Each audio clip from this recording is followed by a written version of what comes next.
자, 이번 이야기는 시청자 박선빈님께서 처음으로 참여를 해주십니다. 이번 이야기는 사람과 또 다른 존재가 섞여 있는 이야기인 것 같고요. 굉장히 위험했던 당시 상황을 이야기해 주실 것 같습니다. 어떤 이야기인지 같이 한번 들어보도록 할게요. 여보세요? 박선빈님 안녕하세요. 안녕하세요. 네, 아이고 늦은 밤까지 기다려 주셔서 감사드립니다. 네, 아니에요. 네.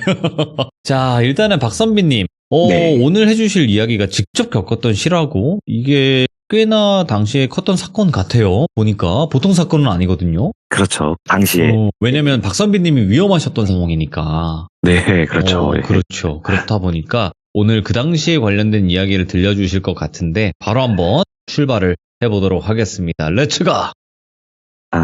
길이십니다. 예, 처음 하는 거라서. 박선비예요.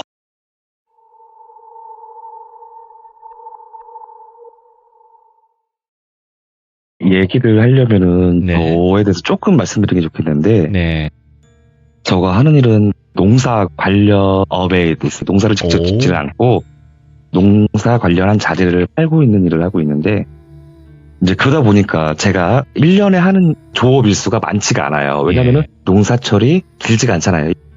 하우스 농사도 있겠지만은 보통은 봄에 시작해서 가을에 끝나는 쌀뿐만 아니라 모든 작물들이 거진 비슷해요. 그 네. 시기가. 그러다 보니까 1년에 많아야 7개월에서 8개월 정도 일을 하고 4, 5개월 정도는 여가 시간이 굉장히 많은 거죠. 예. 그러다 보니 제가 취미가 굉장히 많아요. 그럴 수밖에 예. 없겠죠. 4, 5개월 정도를 놀고 먹어야 되니까. 나열을 한번 해보시죠, 취미를. 일단은 뭐 가죽으로 하는 공예도 하고요. 예? 옷 같은 것도 만들어 보고 그다음에 최근에 했던 게 목공을 했었어요. 예. 나무를 가지고 조각을 한다든지 뭐 서랍장을 만들어 본다든지 손을 쓰는 걸 좋아했었거든요. 손재주가 좋으시다. 예. 네, 그리고 그림도 그려요. 시간이 많아서 그런 거예요. 전부 이 많은 것들 다 잘한다는 게 아니에요. 예. 그냥 해보고 싶은 것들은 해보려고 하는 건데 최근에 배운 취미라고 해야겠죠. 목공을 해보고 있었는데 예. 똘비님 혹시 각 지역의 특산품 아시나요? 전부는 몰라요. 근데 유명한 그쵸. 것들이 있죠. 그 지역에 맞는 특산품들 있잖아요. 열고 해보자면 뭐 성주 참외, 뭐 무안 양파, 뭐 함안 수박이 있는데 제가 거래하는 곳에 보면은 지역은 말씀 안 드릴게요. 예. 나무가 유명한 곳이 있어요. 나무요? 네. 우리나라가 보면은 이런 채소, 과채류들은 많이 하는데 나무를 재배해서 묘목들을 판매하는 곳은 그렇게 많지 않거든요. 근데 충청 지역에 그런 곳이 있어요. 그것도 저의 거래처 중에 하나거든요. 네. 제가 살고 있는 곳은 전북인데 출장을 가고 있었죠. 거래처에 일을 하러. 제 직업이다 보니까 시골길을 많이 다닐 거 아니에요. 보통은 읍, 면, 리 이쪽으로 많이 다니는데 그런 시골길들 보면은 신호등이 거의 없는 데가 많아요. 전멸등이거나. 네. 거래처 가는 길에 보면은 신호등이 한 군데 있는 데 있어요. 그런 사거리 있는 데에서 신호가 딱 걸리면서 주위를 돌아봤더니 다 허허벌판일 거 아닙니까? 시골이다 보니까. 공사 현장 가면은 볼 수 있는 녹색 바스켓 아시죠? 트레일러 같이 생겨가지고 폐 자재들 실어놓는 바스켓이 보이는 거예요. 그래갖고 저기 옛날 건물을 허물었나 보구나. 네. 허물은 자국도 있고 멍하니 바라보고 있었는데 그 지역이 나무가 유명하다 했잖아요. 예. 제가 눈이 좋은 편도 아닌데 나뭇가지들이 보이는 거예요. 나무를 베는 흔적들이. 예. 저는 이제 당연히 나무를 좀 아니까 차를 그쪽으로 돌려서 봤어요. 당연히 큰 기둥 부분은 없고 잔가지들이 있는데 나무 가지의 단면을 보니까 색이 붉으스름한 고급 나무예요. 되게 고가의 나무인데 그걸 전 생각을 했죠. 와, 이걸 버리는구나. 아무리 잔가지라고 하지만은 자재가 굉장히 비싸거든요. 그런 자재 같은 경우는 널판지 하나 정도가 4, 5만 원씩 가요. 어머. 그래서 만약에 서랍장 하나 만든다라고 하면은 자재값만 한 5, 60만 원 이상 들어가는 그런 비싼 고급 자재거든요. 뭐 새끼손가락만큼 작은 가지들이야 못 쓰겠지만은 조금 팔뚝 정도 되는 가지들도 보이더라고요. 예. 저는 이제 아무래도 목공을 하다 보니까 이런 일이 좀 많거든요. 예. 시골에 보면 가위치기 하는 거라든지 그런 것들을 조금 주워와서 목공을 하기도 하는데 그 중에 조금 반듯한 나뭇가지들을 톱으로 쓸어서 가지고 왔어요. 예. 전 속으로 생각을 했죠. 득템했다. 이거 얼마나 비싼 자재인데. 그리고 실상 큰 기둥들을 가지고 오지 못하는 게, 왜냐면 저는 집에서 해보기 때문에 뭐 제가 큰 목공성처럼 큰 장비가 있는 게 아니니까 큰 나무 자재들은 제가 어떻게 할 수가 없거든요. 이동을 딱 하기가 힘들죠. 예. 제재라고 하잖아요. 네. 그 나무를 가르고 하는 것들이 할 수 없기 때문에 손으로 할 수 있는 그 정도의 적당한 나뭇가지였던 거죠. 예. 그것들을 가지고 와서 바로 사용을 못해요. 왜냐면은 수분을 충분히 말리는 과정이 필요하거든요. 그래서 이제 집에 신발장 한 켠에 던져놓고 있었죠. 어느 정도 수분이 날아가야 되니까. 그러고 있었는데 제가 기이한 일들이 발생을 하기 시작합니다. 제가 시들무 들어보면서 느꼈던 건데, 영적인 경험을 하신 부분들이 많잖아요. 그렇죠. 그쵸? 귀환이라던가요? 영환이라던가요? 아, 뭐 귀환도 되고 영환도 되죠. 다 돼요. 네. 저는 그런 쪽은 아니에요. 네. 제가 뭐 직접 본다거나 그런 적은 없었던 것 같아요. 느낌이 쎄하다거나 이거 뭔가 심상치 않은데, 이런 촉 같은 건 일반인들 범주였고, 저가 그런 능력이 없는 평범한 사람인데 집에 있다 보면 뭔가 쎄하다라고 해야 되나? 예? 안 좋은 느낌이 오는 거예요. 그리고 능력이라고 해야 되나? 꿈 있죠. 예지력. 요게 최근 들어서 잘 맞기 시작을 했었어요. 한 예지력이. 4, 5년 전부터. 네. 네. 특히 안 좋은 쪽으로는 꿈이 잘 들어갔더라고요. 정확한 사고 내용까지는 아니겠지만은, 이 사람한테 이런 안 좋은 꿈을 꿨으니 해가 될 것 같은데, 나한테 이런 해가 올 것 같은데, 이런 꿈을 꾼 적이 많았었거든요. 저는 이런 특징이 하나 있긴 하는데, 조금 이상한 일이 벌어지는 게 뭐였냐면은, 예. 그 나무를 집에 가지고 오고 나서 꿈을 꿨는데, 제가 30이 넘어가려는 나이인데, 예. 아직 그래도 건강하지 않습니까? 아유, 팔팔하죠. 그렇죠. 그렇다고 할 수도 있는 나이이긴 한데, 꿈속에서 제가 집에 앉아 있었는데, 예. 누가 초인종을 누르는 거예요. 왜 인터폰이라고 하죠? 꿈속에 제가 인터폰을 봤는데 예. 안 보여요. 근데 자꾸 초인종을 누르더니 똑똑똑 노크를 하기 시작하는 거예요. 무심결에 제가 문을 열었더니 앞에 웬 여성분이 서 있는 거예요. 행색이 어떠냐면은 너무 외설적이세요. 외설적으로? 그러면 예. 자연의 의상을 좀 입고 있다? 아니, 홀딱 젖으셨는데 굉장히 빼어난 미모로 생각이 돼요. 평소에 제가 원했던 이상향이 있을 거 아닙니까? 예. 그런 제 이상형의 한 95% 이상 충족이 되는 외모이신데, 뭐 키라든지 뭐 몸매라든지, 근데 홀딱 젖어 계시는데 여성분들 입는 속옷이 그 예, 예. 원피스 같은 속옷 있잖아요. 잠옷. 표현하자면은 슬립을 입고 계시는데 젖어 있다 보니까 다 비치잖아요. 이렇게 그렇죠. 그 시스루처럼. 예. 근데 저도 되게 건장한 남자이다 보니까 순간 혹하죠. 이게 뭔 일이야? 네. 이게 무슨 일이고? 그런 생각이 들 거 아닙니까? 근데 그 여성분이 저한테 하는 말이, 제가 너무 많이 추워서 그러는데 예. 뜬금없이 저희 집에 들어가도 될까요? 라고 의향을 묻는 거예요. 제가 외설적인 나쁜 놈이 아닌데 그 상황이면은 일반인 남성분이면 충분히 흔들릴 거라고 생각을 해요. 너무 이쁘니까. 예, 예. 그 당시. 네, 그렇죠. 그래서 이제 들어오세요라고 하려고 했는데 제가 사수라치게 놀랐거든요. 그 여성분의 눈을 봤는데 제가 트라우마가 하나 있는 게 있어요. 왜요? 사람들마다 공포를 느끼는 부분이 있겠지만은, 맞죠. 잠시 옛날 얘기 하자면은, 왜 하지 말라는 짓을 하는 애들도 있잖아요. 예. 제가 그런 쪽에 호기심 많고 장난기 많은 스타일이었어요. 20살쯤이었나? 동물원에 갔는데 호랑이가 없더라고요. 그 방사장에. 뭐야? 하고 가봤더니 방사장에는 호랑이가 없는데 그 뒤편에 갔더니 우리라고 해야겠죠? 아, 우리로 들어가는 문이 살짝 열려있더라고요. 사육하시는 분들이 뭐 일하려고 들어갔던지 어쨌든 문이 잠깐 열려있더라고요. 모르면 안 되는데 제가 한번 살짝 거기 들어가 봤어요. 좀 편하자면 창살로 된 감옥이라든지 우리 같은 게 있더라고요. 가서 봤더니 호랑이가 바로 앞에 있는 거예요. 창살 하나 사이를 두고. 근데 호랑이를 거기서 정말 20cm, 30cm 앞에서 마주했던 적이 있었는데, 옛말에 그런 말 있잖아요. 호랑이를 보면 못 도망간다라는 맞아요. 말 있잖아요. 예. 제가 그걸 직접 경험했었거든요. 호랑이 눈을 딱 보는 순간 이게 원초적인 무서움이라고 해야 되나? 네. 그걸 느꼈었어요. 위압을 그리고 확. 예. 제가 보기에는 인간 중에서 그 눈을 봤을 때 얼지 않은 사람은 없을 것 같아요. 예. 그리고 호랑이 표현하는 거 있잖아요. 저를 이제 눈이 마주치자마자 한 3초 그르르 그러다가 왕 하고 뒤졌는데 제가 거기서 엉덩방아를 찍고 말았었거든요. 그래서 홍비백산에서 나왔던 적이 있었어요. 바로 도망 나왔죠. 무서워서. 그랬던 경험이 있었는데 이기로 다시 돌아가서 그 여성분이 저희 집으로 들어오세요라고 하려고 하는 순간 봤더니 눈빛이 그런 눈빛이신 거예요. 호랑이 눈. 네, 고양이 눈하고 정말 달라요. 호랑이 눈은 요즘 말로 앞트임 뒤트임 깊게 돼 있잖아요. 맞아요. 디테일하게. 저는 무서워했었거든요, 그 당시에. 저한테 트라우마로 남아있던 호랑이 눈을 제가 딱 본 거예요.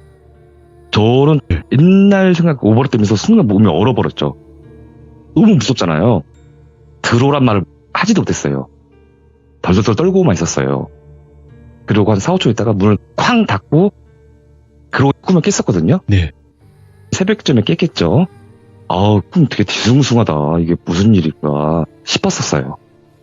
그래서 이 꿈이 이상스럽지 않으니까 조심해야겠다 싶었었어요. 뭐 그날도 잠을 잘 못 잤을 때니까 피곤하겠지만은 일을 하고 돌아와서 평상시처럼 뭐 밥을 먹고 다시 잠자리에 들었는데 똑같은 꿈을 꾸는 거예요. 예. 또 집에서 혼자 있었는데 누가 노크를 해서 문을 열어보니 표현을 하자면은 인종이 다른 미녀가 있는 거예요. 오? 예를 들어서 어제는 뭐 동양적인 미인이었다면 이번에 무슨 뭐 남미 스타일이라고 해야 되나 아니면 동남아 스타일이라고 해야 되나 다른 미녀가 서 있는 거예요. 예. 들리기는 한국말로 들렸던 것 같은데 똑같이 너무 춥습니다. 비를 피할 곳이 없네요. 저 들어가도 될까요? 라고 했는데 또 이렇게 당연히 침이 콜딱콜딱 넘어갔겠죠. 제가 느꼈던 거는 뭐냐면은 손털까지 다 보였어요. 옷에 비쳤을 때 보면은 사람의 손털이잖아요. 그것까지 제가 비쳤던 걸로 기억이 날 정도로 린넨인지 아니면 실크라고 해야 되는지 옷 소재는 모르겠는데 그게 비쳤던 것 같이도 기억이 나요. 꿈속에서. 자꾸 물에 젖어서 붙은 옷만 나오네요, 일단. 네네. 모르겠어요. 제가 보기에는 이게 나를 홀리려고 그런 건지 예. 또 맞이하려고 하는데 그분을 천천히 봤더니 눈이 또 호랑이 눈인 거예요. 그분의 눈이. 또 얼었죠. 어제하고 똑같은 상황이 발생이 되면서 또 한 3, 4초간 얼어있다가 문을 닫으려고 하니까 이번에는 이분이 액션을 하시는 거예요. 뭐라고요? 문틈에 손을 딱 넣으시는 거예요. 근데 들어오지는 못하세요. 저한테 반협박적인 표현을 갑자기 하시는 거예요. 꿈의 여성분이 들어가면 안 되냐고 하면서 이렇게 갑자기 악을 지르시는 거예요. 너무 무서워서 놀라서 꿈도 깼거든요. 이건 예산 일이 아니다 싶었었죠. 저도 좀 겁이 많은 편이긴 하지만 이게 지금 뭔가 벌어지고 있구나. 예. 뭔가 지금 일이 시작되고 전개되는 듯한 느낌을 받았었어요. 그러고 한 일주일쯤 지났나 다시 거래처가 있는 충남의 그곳으로 갔습니다. 그때 시각이 오후 4시쯤 도착을 해서 일을 보고 오후 5시가 넘어가면은 저의 거래처 분들도 퇴근을 하시니까 일을 마치고 나오고 있었는데 제가 나뭇가지를 주웠던 곳 있잖아요. 그쪽을 무심결 바라봤어요. 사람들이 많이 모여 있는 거예요. 당연히 시선이 쏠리잖아요. 그리고 뭔 일인가 하고 봤더니 시골이다 보니까 젊은 분들은 거의 없으신데 예. 할머니 할아버지들이 나가서 뭔가를 구경을 하고 있는 거예요. 당연히 저도 좀 호기심 생기죠. 내가 저 예. 어떤 장소니까. 그래서 차를 다시 몰아서 그쪽으로 가봤더니 굿을 하고 있는 거예요. 오? 우리가 알고 있는 무속신앙에 굿을 하고 있더라고요. 그리고 굿이라는 게 보면 뭐 유흥거리는 아니겠지만 하나의 큰 볼거리잖아요. 그렇죠. 보기 힘든 그러다 건데. 보니 그쵸. 사실은 제가 그 일 있기 2달 전에 그런 비슷한 일 때문에 굉장히 곤욕스럽던 적이 있었거든요. 예. 그럼에도 불구하고 또 이 빌어먹을 호기심 때문에 뭔 일이래 하면서 담배를 태우면서 뒤에서 구경을 하고 있었어요. 그랬었는데 굿을 주관하시던 무당분께서 아주머니셨는데 저쪽을 바라보더니 저놈 잡아! 하는 거예요. 저한테. 깜짝 놀랐죠. 진짜 담배를 떨어뜨리고 덜컥 하더라고요. 근데 그 판이 크진 않았나 봐요. 고수라고 하나요? 북지시는 분? 도와주시는 분이 한 분 정도밖에 안 계셨어요. 그분이 저한테 쭉 달려오시더니 제 손목 잡고 끄는 거예요. 예. 그러더니 저를 구판 쪽으로 데려가요. 갑자기 제가 죄인이 된 것 마냥 끌려갔어요. 그쪽으로 갔더니 무속인 분이 저한테 대뜸하는 말이 도대체 뭘 건드렸냐 하면서 제가 좀 순화된 표현을 쓸게요. 예? 뭐 내 이놈 하면서 도대체 뭘 건드린 거야 하면서 이런 표현을 쓰셨어요. 손 탔다, 손 탔다. 아이고.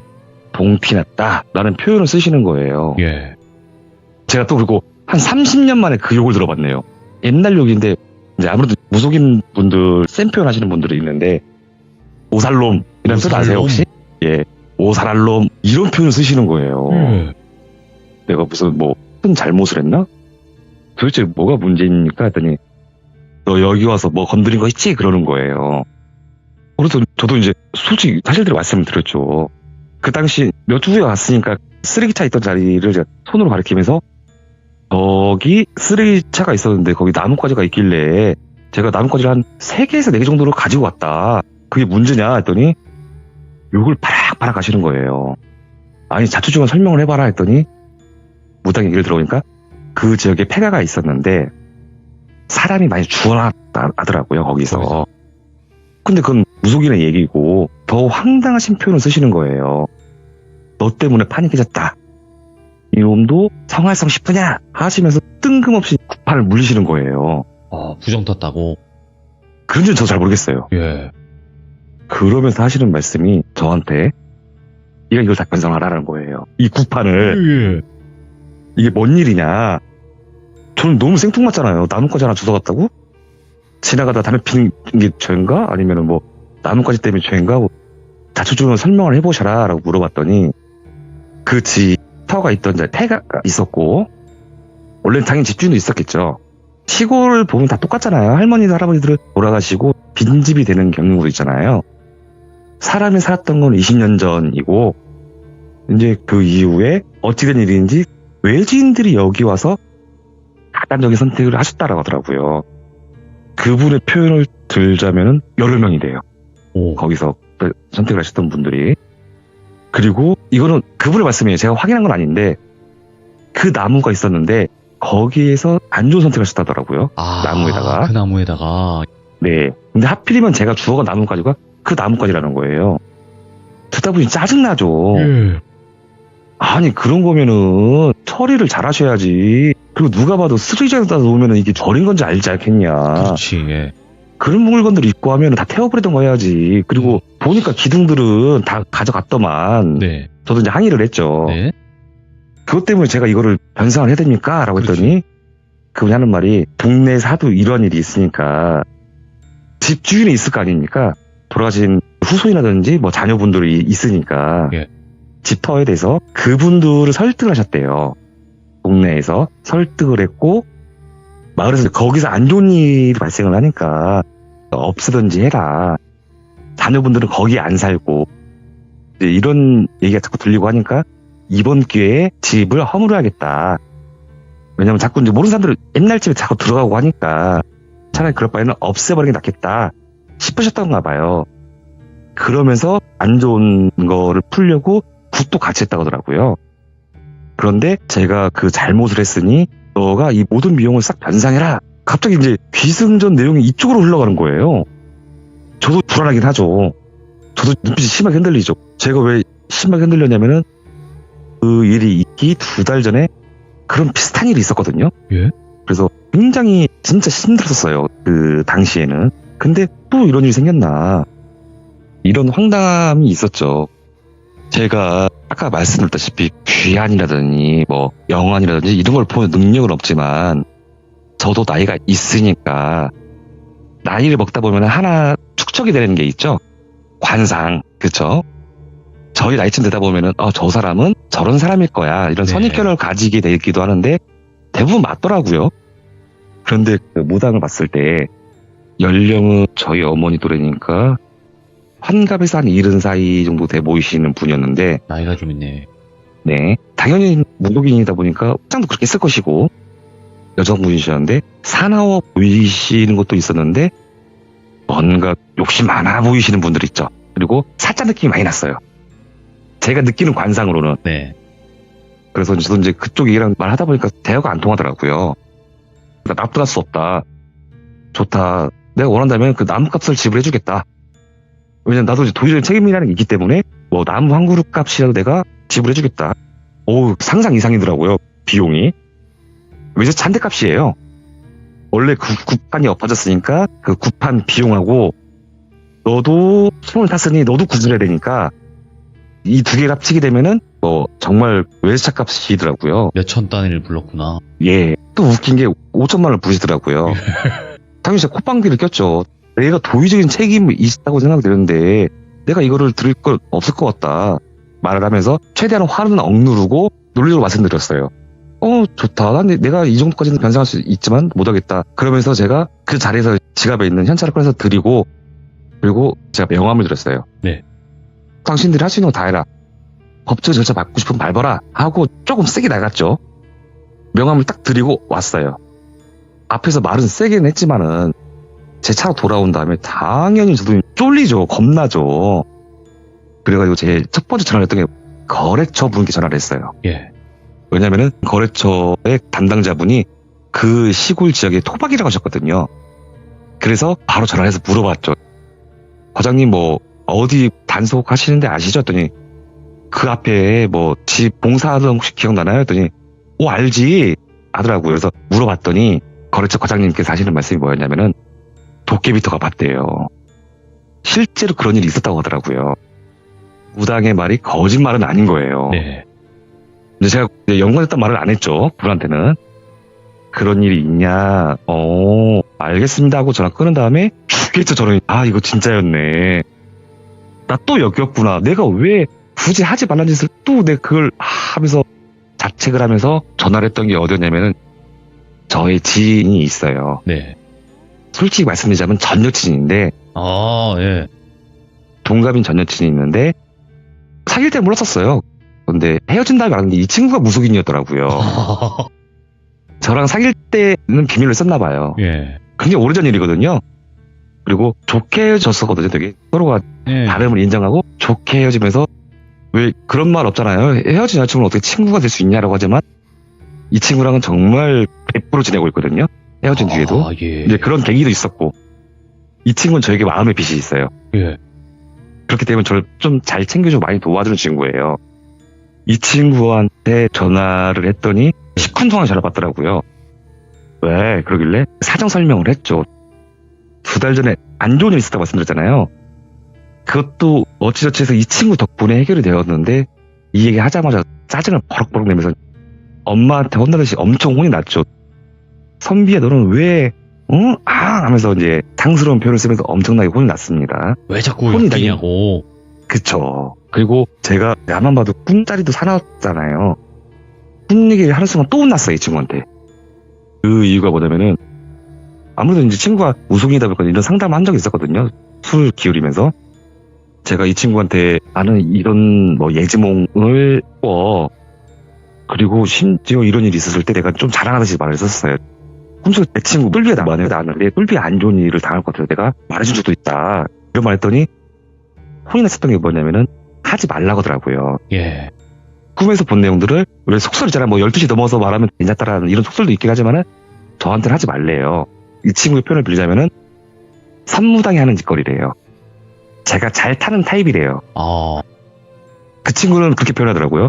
귀신 잘 타는 타입인데 너가 그러다 보면 너 신내림 받아야 돼. 근데 제가 아직 신주 같은 건 안 보이는데 그런 짓 하지 마. 그거 좋은 건 아니야. 너 그러다 나처럼 뭐 오행기 흔든다? 이런 표현을 썼었거든요. 하여튼 그래서 꿈 얘기 하자마자 또 혼났었고 꿈 내용을 말해줬었죠. 야시시했던 여자가 나왔던 꿈을 말해줬더니 관련 있는 것 같대요. 예. 근데 이 친구 반응이 되게 시큰둥해요. 근데 별일 없을 거야.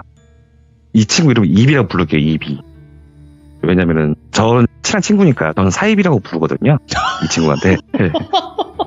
그래서 입이 성운사고. 네. 오늘 아침에 예. 놀비님하고 문자하면서 친구한테 허락 받았어요. 친구가 대놓고 말하더라고요. 야, 그럴 것 같으면 내 홍보 좀 해. 이 동네에서 좀 나 잘 나가게 내 홍보도 좀 해. 라고 그런 식까지 웃으면서 얘기를 했었는데 제가 사입이라고 부르는 이유는 무속인들 보면은 보통 능력치라고 해야 되나? 전 두 가지로 분류를 하거든요. 네. 사주풀이라든지 앞으로 있을 일들을 이런 것들을 잘 하시는 분들이 있고, 그 다음에 구시라든지 아니면은 해마라 할게요. 구마라든지 이쪽 능력으로 출중하신 분들이 있는 방면에 사주풀이 그쪽으로 출중하신 분들이 있잖아요. 네. 근데 제가 보기에는 이 친구는 사주풀이 쪽은 아닌 것 같아요. 그쪽은 잘 못하는데 구마 이런 쪽으로는 제가 경험한 게 있으니까 귀신 영역 예. 이쪽은 조금 능력이 있는 것 같아요. 그리고 제가 사입이라고 부르는 이유가 있어요. 이 친구가 무속인인데 사기를 당했어요. 그것도 전화 사기 있잖아요. 그 보이스피싱을 하죠. 네, 무당도 못 맞추지 그거는. 그걸 당했어요. 이 친구가. 예. 그다음부터 제가 이 친구를 좀 약 올리거든요. 아유 사입이야 하면서 입이라고 부르는 친구가 있는데, 다시 얘기를 돌아가서 이렇게 큰일이 또 발생했다는데 나 어떻게 해야, 나 어떡하면 좋냐 라고 했더니 이 친구 반응이 시큰둥하는 거예요. 예. 그래? 그런가? 근데 선비야, 걱정하지 마 이러는 거예요. 갑자기 저한테. 그래서 냉정하게 물어봐서 다시 이제 진정을 한 다음에 왜? 내가 듣기로는 사람을 몇 명이나 잡아먹었다라는데 그럼 되게 무서운 귀신 아니냐, 그게 아니냐 하더니 이 친구 뭐라고 하냐면은 저한테 그럴 것 같았으면 내가 벌써 느꼈을 거야. 그 전에 일 같은 경우는 이 친구가 바로 알고 먼저 연락이 왔었거든요. 예. 저랑 통화하면서도 별다른 감흥이 없다라고 하더라고 저한테. 별일 없을 거야. 야, 그 소문만 무성한 거야.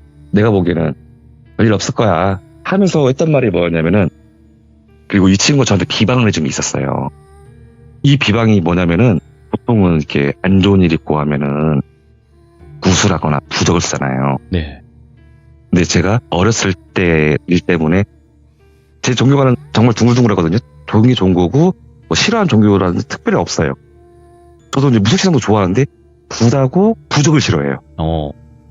이것만큼 내가 죽는 한이 있더라도 싫다라고 표현을 했었거든요. 이건 어릴 때 일 때문에 그런 거예요. 네. 그러면서 이 친구가 심도 있게 의논을 했던 게 뭐냐면은, 비방은 해야 할 것 같은데 굿도 싫다 그러고 부적도 싫다고 하니까 뭐가 있을까 고민하더니 저한테 칼을 가져오라는 거예요. 칼? 저희 집에서 쓰는. 네. 왜 그러냐 했더니, 왜 그런 말 있잖아요.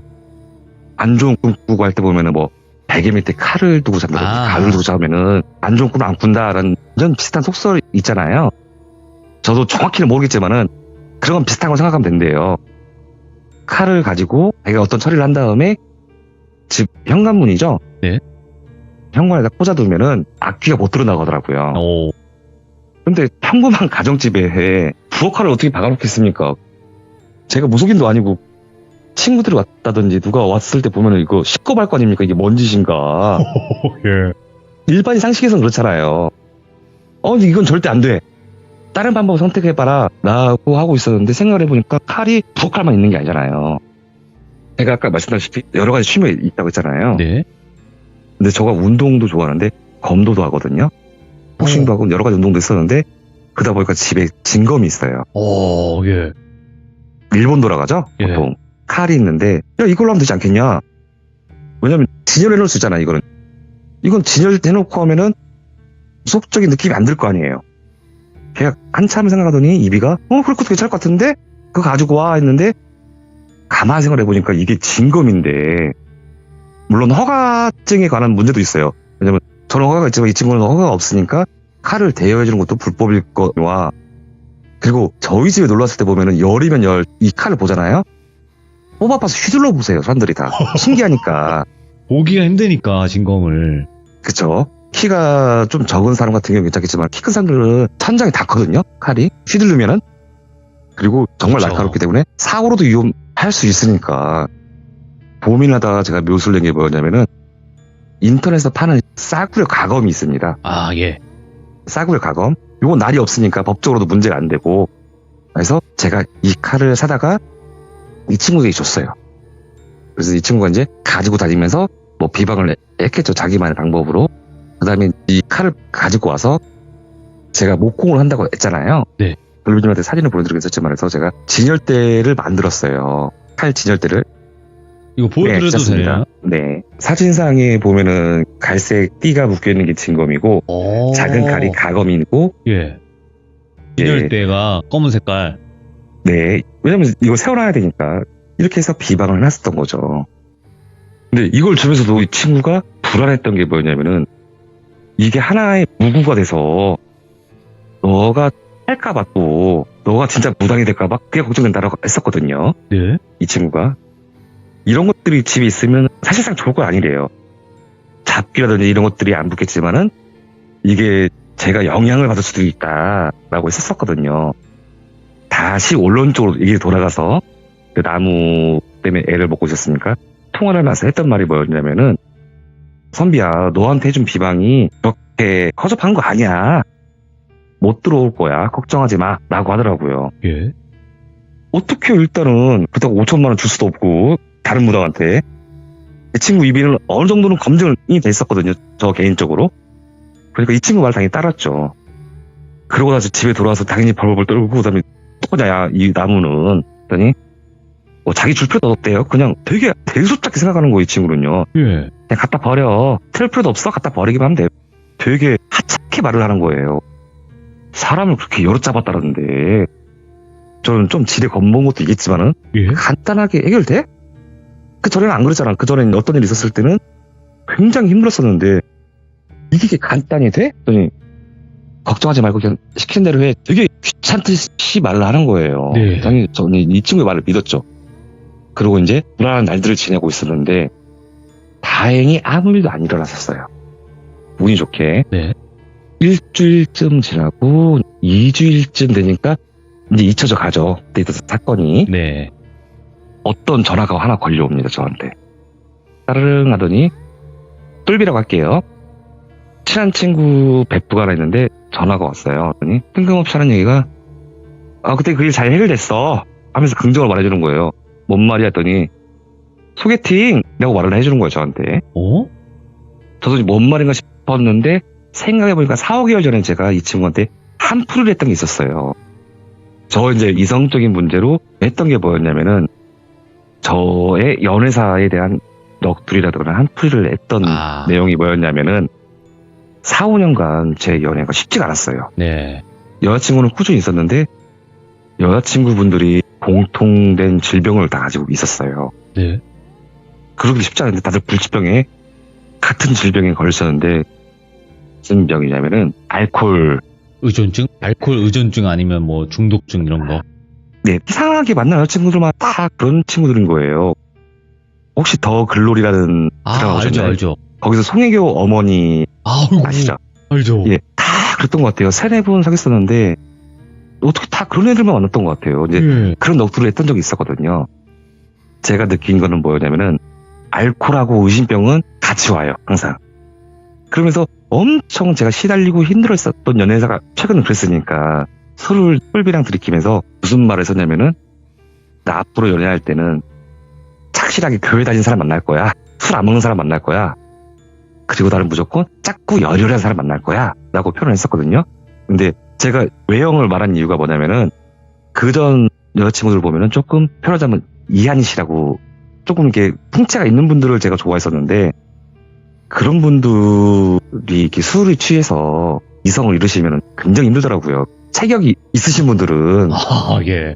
이해하셨죠? 무슨 말인지. 알겠어요. 힘이 좀 세시다.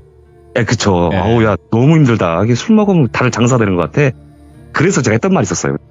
나는 앞으로 받는다면은 여태까지 이성 간에 정반대되는 독실하고 교회 열심히 다니고 술 안 먹고 혹시나 모르니까 작은 사람 만날래. 라는 표현을 했었거든요. 이런 우스갯소리를 했었는데 그 친구가 자기 지인 중에 그런 사람이 있다라는 거예요. 그래? 그럼 다 소개해줘 했더니 이 친구 하는 말이 뭐였냐면은 근데 걔가 널 싫어하겠지. 왜? 했더니 보통 독실하신 분들은 보통 같이 독실한 분들을 만나고 싶어 하잖아요. 같은 종교관을 가지신 분들. 그렇겠구나. 그런 얘기를 했었는데 4, 5개월 만에 성사됐다라는 거예요. 소개팅이. 제 입장에서는 무조건 고맙죠. 왜냐면 제 나이가 있으니까.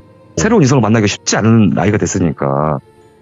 그리고 대충 얘기를 들었잖아요. 이 친구한테 20대, 30대, 40대 남자들 다 똑같잖아요. 이쁜 여자면 다 좋아하잖아요. 물론 외모도 출중하시더라고요. 그래서 소개팅이 잡혔습니다. 당연히 저는 이제 그 전에 일들은 다 끝난 줄 알고 있었어요. 별일 없겠거니 앞으로 하고 소개팅을 나갔더니 정말 눈이 부시게 이쁜 분이 나오신 거예요. 그리고 너무 얌전하세요. 그래서 소개팅 자리였으니까 제가 여태까지 당했던 게 많잖아요.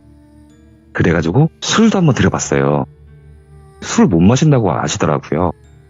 술을 정말 못 하신다고 하길래 요즘 유행하는 술이잖아요. 하이볼인가? 네. 칵테일 같은 약한 술 들어봤더니 정말 한 모금 먹더니 얼굴이 새빨개지시는 거예요. 귀까지 빨개지시면서. 그때 이제 전 느꼈죠. 아, 드디어 만났다.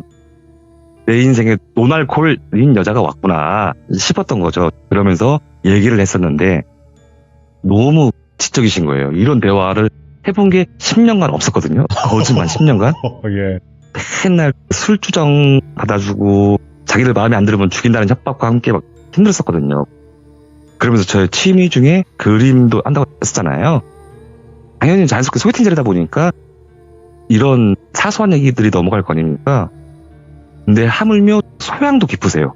이분하고는 전문적인 대화도 되고 심지어 제가 깨갱할 정도로 높으세요. 그쪽 지식이. 예. 그림과 관련된 지식들이. 제가 무슨 뭐 고흐를 좋아한다고 했을 때 이분은 뭐 고흐의 그림만 좋아하는 게 아니고 뭐 역사적인 배경까지도 다 꿰고 있고 정말 박식하시더라고요.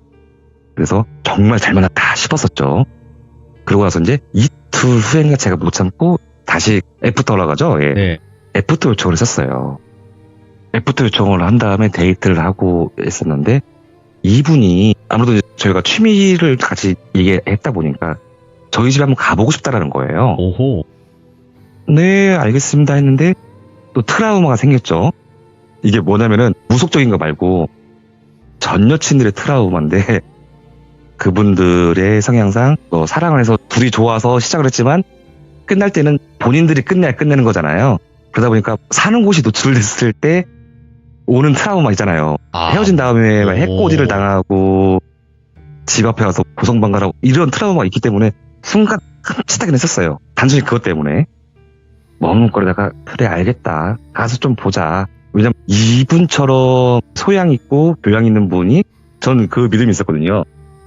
술을 안 좋게 먹지 않는 이상 사고를 안 친다. 사고 칠 일은 없다라는 생각을 했었어요. 그날은 또 술도 안 먹었었거든요. 그래서 제 차로 운전을 해서 저희 집 앞에다가 차를 대고 저희 집에 천천히 올라갔죠. 근데 그 여성분이 묻더라고 저한테. 저 집이에요? 저기 불 꺼진 저 집이 맞나요? 네, 맞아요. 했더니 아무래도 남자 혼자 사는 집에 오려니까 조금 긴장하셨나? 라는 생각도 했었죠, 저도. 예. 그러면서 두 번째 데이트를 했으니까 제가 그분의 손을 잡고 저희 집 쪽으로 올라갔어요. 엘리베이터를 타고 내려서 번호키를 이제 눌렀습니다. 근데 그때 일이 벌어진 거예요. 제가 사진 쓰죠. 문점과 동시에 조그맣고 작고 이쁘신 여성분이 갑자기 소리 지르신 거예요. 표현을 하시는 거예요. 저 정말 깜짝 놀랐어요. 이 사람이 정말 누르면 얼거든요. 뻥져요.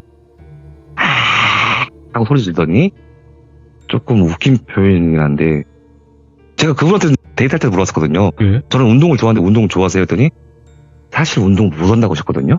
운동을 해본 적도 없고 그러면서 너스레 떨었겠죠. 그런데 어떻게 그런 몸매를 유지하셨어요? 하면서 너스레 떨었던 기억이 분명히 있는데 표현하자면 특공무술 있죠? 오. 특공무술 하듯이 몸을 붕 날르시는 거예요. 정말 머리가 천장에 꽝 하고 칠 정도로 몸을 붕 날리시더니 그 정말 완벽한 자세 있잖아요. 태권도 할 때 보면 2단 옆에 자세 있잖아요.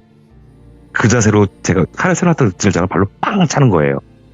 정말 저는 뭐지 이거 뭔 상황이지? 했는데 제가 사진을 보다시피 칼이 두 개가 있지 않습니까? 그렇죠.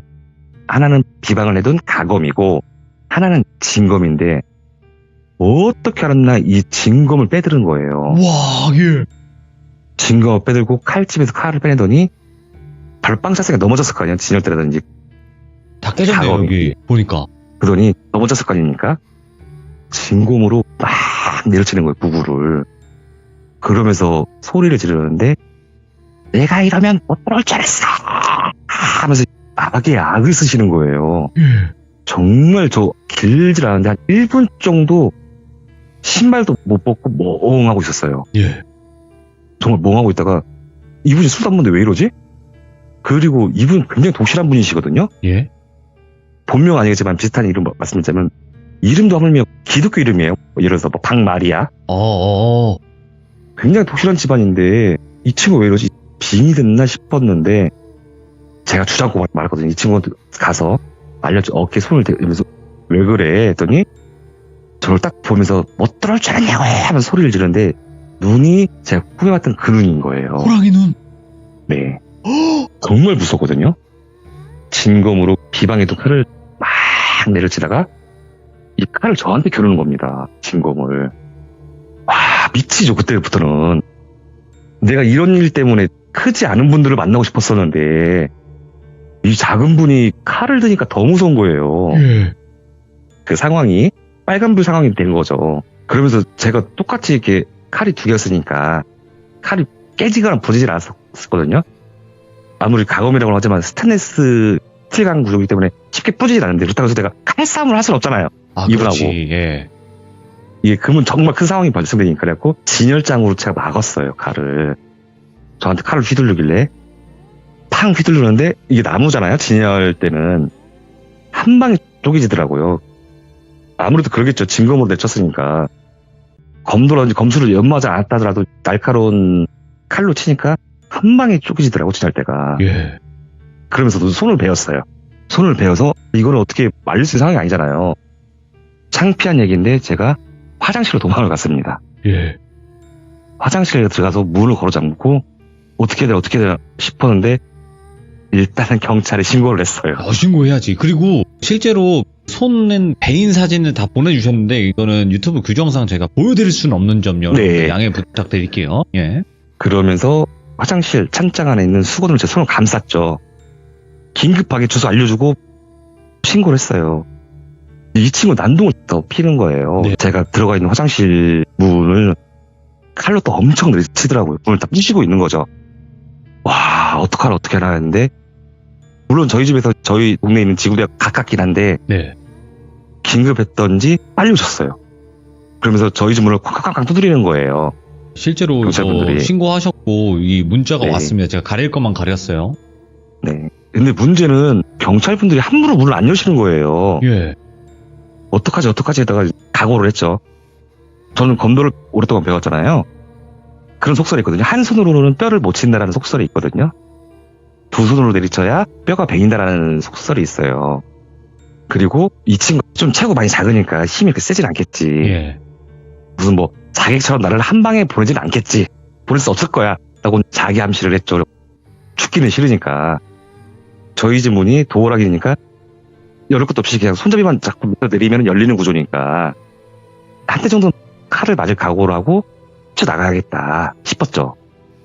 밖에서는 다급하게 경찰이 문 열으세요 하는 소리 들리고 있으니까 빨리 이 문을 열어야 상황이 끝나겠다 싶은 거예요. 그래서 각오를 했습니다. 칼을 한 대 정도는 위험하지 않은 부위만 베이더라도 한 방에 죽지 않을 거야. 그리고 심호흡을 한 다음에 봤더니 지금 좀 조용해요. 나가도 되나 싶었는데 경찰이 계속 문을 두드리는 상황이고 문을 얼른 열고 뛰었습니다.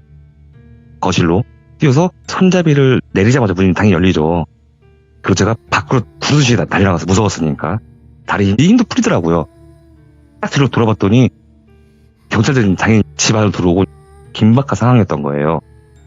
근데 제가 화장실 나오면서 못 봤었는데 무서우니까 뒤로 이렇게 돌이켜보지도 못해서 바로 거실로 뛰었을 거 아닙니까? 네. 이 친구분이 누워있는 거예요. 입에 거품을 물고 칼은 놓고 손에서 내려놓고 누워있고 아무래도 저랑 액션씬이 있었으니까 옷 같은 것도 좀 풀어져 있었을 거 아니에요. 네. 옷이 좀 풀렸다든지 뭐 좀 그런 상황이 있었을 거 아닙니까. 저는 손에서 피가 흐르는 거를 감고 경찰한테 가서 매달리지 말아야겠죠. 저분이라고 건너 잡아가시라고 죽을 뻔했다 했는데 경찰분들 표정이 살짝 이상한 거예요. 예. 뭐지 했는데 순간 보니까 저도 오해를 할 상황이겠더라고요. 예. 뭔가 제가 나쁜 짓을 하려고 해서 여자가 반항을 했나? 지금 이런 거 생각을 하시나? 이런 상황으로 보시나? 싶은데 경찰분들 눈빛을 보니까 그런 것 같아요. 뭐 근데 그렇게 바라볼 수도 있긴 하니까. 그죠? 전후 사정을 모르면 그렇게 볼 수도 있죠. 예. 이거 뭐지? 근데 저한테 한 건 아니었어요. 경찰분들이 특정하진 않은 것 같은데 미란다 원칙을 고지하시는 거예요. 변호사를 선임할 수 웃기죠. 있고 무기권을 네, 그쵸. 할 수 있으면 이거 이 순경분들이 하시는 말씀이 주어는 빼고 말하는 것 같은 느낌인데 나한테 하는 건지 여자한테 하는 건지는 모르게 그런 식으로 고지했습니다 하면서 같이 가시죠 그러는 거예요. 예? 그래서 저 지금 보셔라 손을 다쳤다. 근데 이 피가 저한테만 묻는 게 아니고 여성분한테도 묻었을 거 아니에요. 서로 맞고 하다 보니까 그러니까 물론 이제 오해할 만한 상황이긴 한데 근데 일단 상처를 보더니 그렇게 깊게 매이질 않았었거든요. 좀 상황이 이러니까 먼저 가서 같이 부서를 꾸미시죠. 그러면서 지구 들어가는 게 아니고 경찰서로 가게 됐어요. 예. 난 아파 죽겠는데 가서 열심히 설명을 했죠. 신고한 것도 나다. 좀 뭔가 상황이 이상하게 돌아가는 것 같아요. 근데 그 여성분은 안 깨어나고 있는 거예요. 졸도하셔서. 경찰들이 충분한 얘기를 들었는데 그러시면서 저한테 일제는 알겠다. 그런데 여성분의 말도 들어봐야 되는 겁니다. 라고 자꾸 말씀을 하시는 거예요.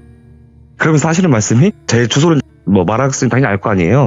제 주소지에서 떠나지 말라는 거예요. 네. 위수지역 이탈하지 말라고 표현을 하시더라고요. 예. 굉장히 기분이 나쁘죠. 제가 무슨 뭐 범죄를 저지른 건 아니니까. 그쵸 시도한 것도 아니었는데 예. 근데 그분은 안 깨어나고 계세요. 한 이틀간. 그분이 크게 다친 건 없었어요. 정신 졸도를 했던 거였거든요. 다행히 3일째 되는 날 깨어나긴 했는데 이분이 또 기억을 못 하시네.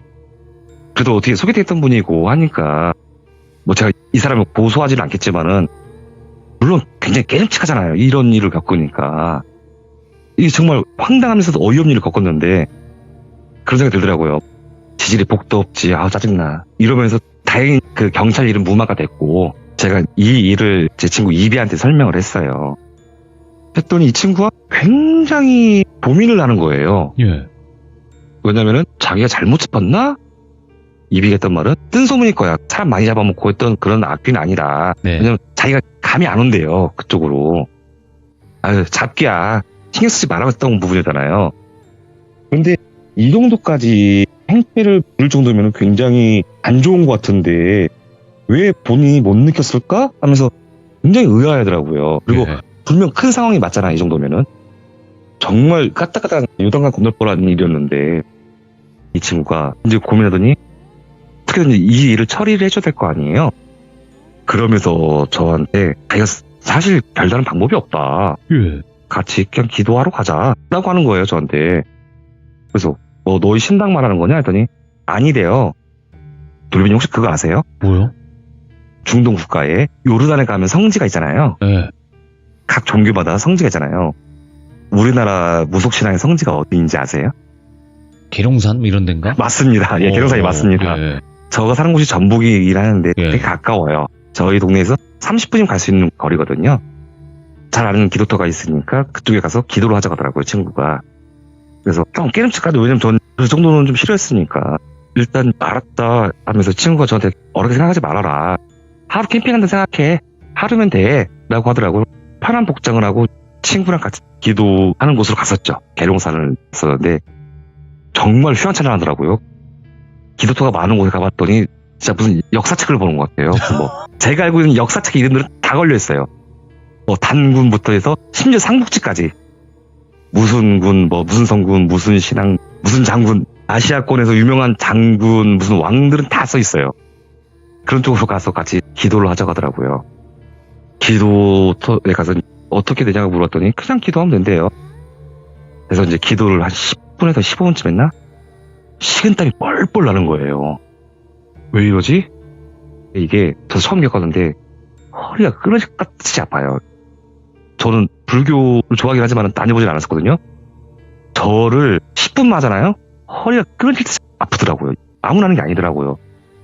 아파서 식은땀이 나는 거예요. 힘들어서. 무속적인 건 아니고. 20분쯤 됐는데 친구가 갑자기 갸뚱하는 거예요. 왜 그러니 했더니 저한테 좀 말을 아끼는 거예요. 저의 일을 처리주러 같이 갔던 거였잖아요. 그 기도도로. 얘가 갸뚱하더니 인위적인 냄새가 난대요. 인위적인 냄새? 네. 왜냐면 이 친구 표현을 빌리자면은 잡기가 많대요. 이게. 저 따라왔던 귀신 이런 것들은 사람을 해할 만큼 큰 악기 아닌 건 확실히 맞대. 이건 100% 맞는데 잡기인데 인위적인 냄새가 난다는 거예요. 그리고 이 정도까지 교묘하게 피해서 들어갈 정도로 그러지 않는다고 하거든요. 뭔가 인위적이 돼요. 이 친구의 표현을 들으니까. 무슨 말이야 했더니 저한테 하는 말이 너 그때 구판 갔을 때 봤던 부당 연락처 있어? 그래. 아니 안 받아왔는데? 앞만 봐도 그분인 것 같대요. 어? 이 친구 표현은 그래요. 너무 인위적이다. 예. 그리고 이제 제가 최근에 겪을 수 있는 무속인은 그분밖에 없잖아요. 혹시라도 그분이 너한테 뭔 거 한 것 같대. 아니 맞아. 헐. 라는 표현을 쓰더라고요. 내 친구 이비는 그렇게 확신하더라고요. 그러면서 그분 연락처 어디 있어? 알아? 어디 사는지 알아? 근데 당연히 모르죠. 제가 그 동네 사람도 아니고 저희 집도 아닌데 얘가 얼떨이 하더니 지역이 어디랬지? 해서 제가 알려줬죠. 제 거주처가 있던 사건의 원래 배경있던 곳을 알려줬어요. 그랬더니 이 친구가 저한테 처음에 하루면 된다고 했었거든요. 넌 여기 있으래요. 절대 이상한 짓 하지 말고 아까 했던 말잖아. 동티날 짓 하지 말고 좀 있어라. 그래서 저는 진짜 정말 하루면 될 줄 알고 갈아입을 여벌의 옷도 안 가져갔었거든요. 정말 거기서 제가 3일 있었어요. 죽겠더라고요. 거기 있을 때 안 되더라고요. 너무 심심한 거 둘째치고 기분도 안 좋고 하여튼 오죽하면 저는 무교인데 틀어놨던 오디오 있거든요.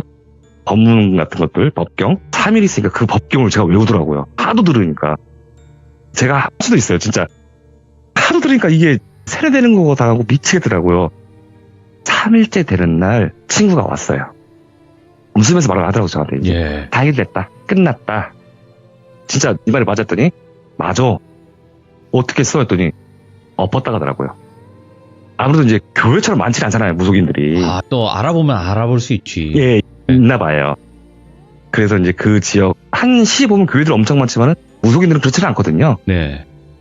계룡이라고 했으면은 다르겠죠. 계룡은 워낙 성지지가 많겠지만은 그 지역은 계룡이 아니었기 때문에 몇 분 안 계셨나 봐요. 물어 갔더니 딱 맞았다 하더라고요. 그분이. 예. 그래서 그 신당 업고 왔다라고 해서 해결됐던 일이 있었습니다. 야, 아니 나무 귀신이 문제인 줄 알았더만 땅이 문제였네. 결국엔 나무 귀신은 그래도 그 여성분이 빙의 된 거 말고는 해결이 됐던 것 같네요. 그 다음은. 네, 그쵸. 저도 이제 물어봤어요. 야, 근데 그러면은 거기서 사람 여기서 죽고 나온 건 뭐야? 이 잡기는 뭐고? 그랬더니 이 친구 표현이 뭐였냐면은 야, 너는 선비야, 집에 하나라고 해서 귀신이 하나만 있냐? 그건 아니야. 뭐 다른 원 문제가 있었던 지방령이든 뭐든 악귀가 따로 있었을 것 같고 네. 자기는 거기까지 관여하고 싶지 않대요. 자기 일이 아니다. 이거는 너한테 붙은 건 잡기야. 이건 붙인 거야. 라는 표현을 쓰더라고요. 진짜. 이제 물론 이제 개연성이 없기는 한데 조금 이제 사람이 좀 짜증났고 아 역시 내 관상이 맞았구나. 정말 고소하고 싶더라고요. 아 저는 역으로 제가 관상은 과학이고 이거를 내가 고소할 수는 없나? 라는 생각까지 있었거든요. 박선비님이 오늘 해주신 이야기가 사실상 우리 시들무를 듣고 계신 분들이 많이 들어오셨던 이야기 전개가 아니에요. 그렇기 때문에 시들무 들어주시는 분들이 성격 급하신 분들은 왜 본론이 안 나오냐 이렇게 얘기하시는 분들도 있을 거고 아니다 이거는 한번 들어보면 어떻게 또 이어지겠지 하시는 분들도 있어요. 근데 저는 항상 말씀드리지만 한국말은 끝까지 들어야 되는 거예요. 그죠? 네. 왜냐? 저는 대략적으로 이 이야기를 알고 있기 때문에 다 이어지는데 조금만 좀 기다려주시면 될 것을 이런 생각이 굉장히 더 많이 들거든요. 제가 말재주가 없어서 죄송합니다. 아유 무슨 말씀이십니까. 이렇게 해주시는 것만으로도 너무 감사드리고 시들무는 일반 참여자분들이 참여를 하시는 거기 때문에 이런 건 걱정 전혀 안 하셔도 돼요. 아시겠죠? 네, 알겠습니다. 네, 감사드립니다. 고맙습니다.